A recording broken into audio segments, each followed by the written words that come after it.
So, welcome sa akong vlog mga kalabaw Bisaya, Davao ni Bay. Ni sila mga lods, part 3. Oh.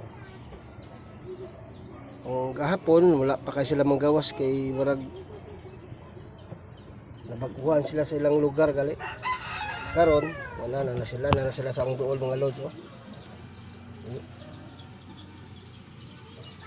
So nakasurvive sila pero merong gabi mga lods na wala compressor nga gamit.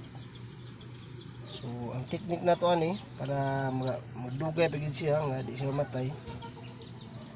Istuntin nato yung tubig. So kada adlaw magdugang tag sa kabalde para ma-fermente tong oxygen nga bisang wala tong compressor. Sa ako lang ang pang-advance mga lods ha. Kaya nakabuhi ng kwali sa una. So ako lang continue karon kay wala makulingaw pa. Kung nababo pa manahatod. So support lang mo sa akong mga lods sa akong YouTube channel. Subscribe lang mo. Tanasan mo sa akong mga video. Sa Lababong Bisaya, Davao ni Bay muna mga lods.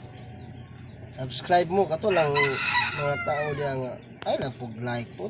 Subscribe po dayon nga video tan-aw ana. Di kay mo like lang pud mo na usan pud.